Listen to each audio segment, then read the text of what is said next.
श्री अमित शाह, ये बड़ी जानकारी आपको हम दे रहे हैं और अमित शाह की ओर से बड़ी बात कही गई है। उन्होंने कहा कि मारे गए आतंकियों से 3 राइफलें बरामद हुई हैं, एक M4 कार्बाइन अमेरिकी राइफल बरामद हुई है, 2 AK-47 राइफल भी आतंकियों से मिली हैं। जिस दिन पहलगाम में घटना हुई, NIA ने खाली कारतूस कब्जे में लिए थे। जब ऑपरेशन में आतंकी मारे गए, जांच पड़ताल की तो पता चला कि घटनास्थल वाले कारतूस इन्हीं राइफलों के थे। तो ये बड़ी जानकारी राज्यसभा में केंद्रीय गृह मंत्री अमित शाह की ओर से दी गई है। उनके पास से 3 राइफलें बरामद, एक 19 M4 कार्बाइन अमेरिकन राइफल है और 2 AK-47 राइफल है। जिस दिन पहलगांव में घटना हुई, हमारे निर्दोष नागरिकों को मारा गया, उस दिन वहां से NIA ने खाली कारतूसों को कब्जे लिया था। इनके मारे जाने के पहले ही वो खाली कारतूसों का फॉरेंसिक साइंस लेबोरेटरी में एक प्रकार से इसकी जन्म कुंडली निकाली थी कि कौन सी राइफल से चले हैं। और जब ये मारे गए, इनके पास से भी जो राइफलें मिली, फॉरेंसिक साइंस लेबोरेटरी में चंडीगढ़ में रात को फॉरेंसिक टेस्टिंग कर 100% मिलान हुआ है कि इन्हीं 3 राइफलों का उपयोग किया गया था, जिसमें से 44 कारतूस AK-19 M4 के थे और 25 कारतूस AK-47 राइफल के थे। इसलिए अब कोई बहस भी नहीं बची है, कोई शको सुबह भी नहीं बचा है कि इन्होंने मारा था या नहीं था। NIA ने बहुत विगत जांच करी है मान्यवर, लगभग 1055 लोगों के स्टेटमेंट लिए हैं।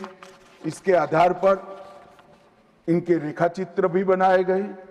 उसके बाद ट्रैकिंग करते हुए 2 दिन जिन्होंने इनको आसरा दिया था, वो ढोंग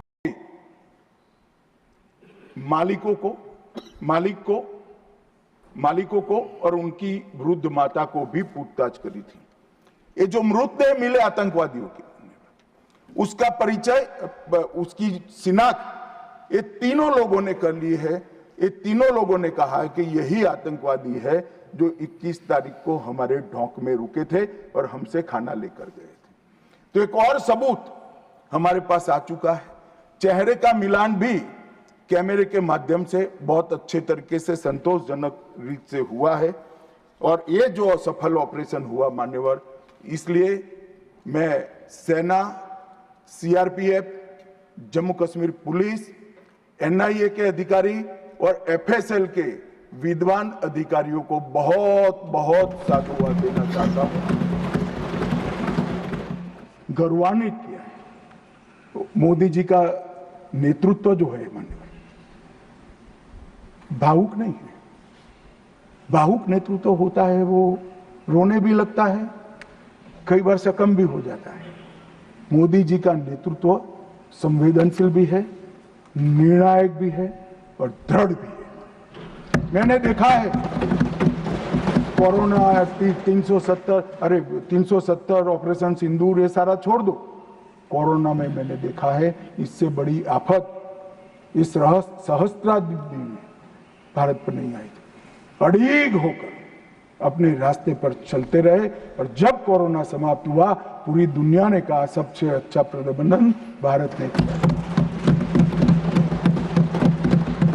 और उसका कारण जब ढूंढा गया, मैं भी स्टडी करने वाले कुछ लोगों को मिला था मान्यवर, जब कारण पूछा गया, स्टडी किया गया, तो सबने कहा कि पूरे विश्व में कोरोना के सामने सरकारें लड़ती थी, हमारे यहाँ प्रधानमंत्री, भारत सरकार, राज्य सरकार और 140 करोड़ लोग एक साथ कोरोना के सामने लड़ते थे।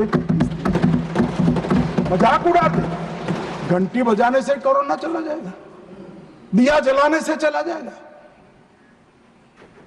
कर्फ्यू करने से अपने आप चला जाएगा। उनको मालूम नहीं था, जनता के मन में जागरूकता लाते थे। और जब, मुझे तो ठीक याद है, मोदी जी ने टीम गठित की टीका बनाने के लिए, तब ये जयराम रमेश जी, नाम मत लीजिए, रिकॉर्ड पर मत लीजिएगा, तब ये कांग्रेस वाले इनका मजाक करते थे कि भारत टीका बना लेगा। मान्यवर, सबसे पहले टीका बनाने वाले देशों में भारत है और इसी के कारण हम बचे। मान्यवर, 11 साल में समग्र दुनिया ने भारत की क्षमता को स्वीकारा है। भारत 11वें नंबर से चौथी सबसे बड़ी अर्थव्यवस्था बना। जीडीपी हमारा 4.19 ट्रिलियन हो गया। $1 ट्रिलियन की डिजिटल अर्थव्यवस्था बनी। प्रति व्यक्ति आय, जयराम रमेश जी हमेशा पूछा करते हैं, निर्मला जी बताती भी नहीं है, 68,572 से बढ़कर 1,33,488 हो। मान्यवर, राष्ट्रीय राजमार्ग का नेटवर्क 60% बढ़ा। 159 ऑपरेशनल एयरपोर्ट है। 31 लेकर मोदी जी ने इनिंग शुरू करा था, अभी समाप्त नहीं हुआ। 136 वंदे भारत ट्रेन है। 1500 ट्रेन अमृत स्टेशन योजना के तहत विकसित हो रहे हैं। 97% से अधिक भारतीय रेल का विद्युतीकरण हो चुका है। भारत दुनिया का सबसे बड़ा मोबाइल फोन उत्पादक देश बनने के कगार पर है। भारत तीसरा सबसे बड़ा स्टार्टअप इकोसिस्टम बन चुका है।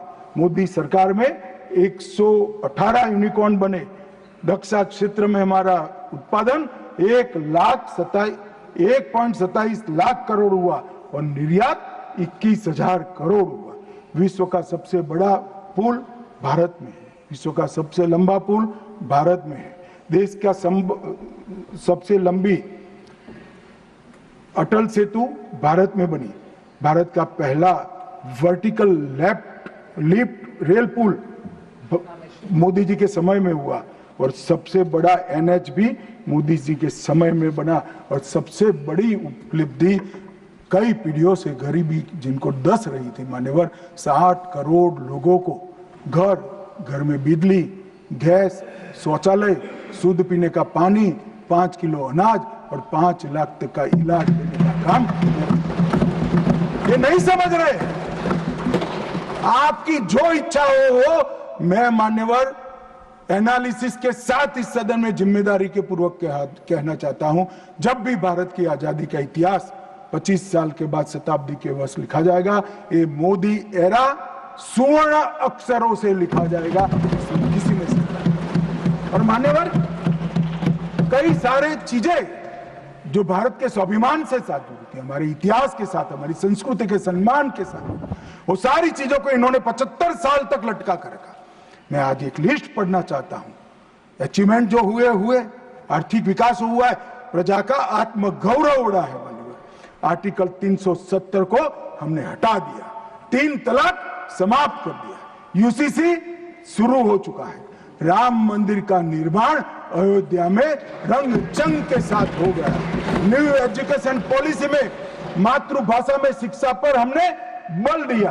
काशी, उज्जैन, शारदा पीठ, करतारपुर कॉरिडोर बनाए, राजपथ का नाम बदलकर कर्तव्य पथ रख दिया, योग को वैश्विक पहचान दिलाई, नया नौसिक सैनिक चिन्ह वीर छत्रपति शिवाजी महाराज के निशाने पर रखा, संसद के अंदर सेंगोल की स्थापना की, राष्ट्रीय युद्ध स्मारक का स्वदेशी निर्माण किया, अंडमान और निकोबार द्वीप समूह के नाम बदलकर सुभाष बाबू और परमवीर चक्र विजेता बने हुए हमारे सेनानियों पे साथ रखे। और इसके साथ साथ कई सारी उपलब्धियां ये एरा में हुई। माने और सबसे बड़ी उपलब्धि है 2047 में मुझे एक विदेशी पत्रकार ने कहा, मैं लंबा बैठा था, मैं उनकी थॉट प्रोसेस को जानना चाहता। अब मैं जो सुनना चाहता था तीसरे ही वाक्य में आ गया कि अब भारत को कोई रोक नहीं सकता। तो मैं उनको पूछा क्यों? उन्होंने कहा अब तक भारत ने अपना लक्ष्य ही तय नहीं किया था, कैसे अचीव करता। मैंने बोला अब क्या हुआ?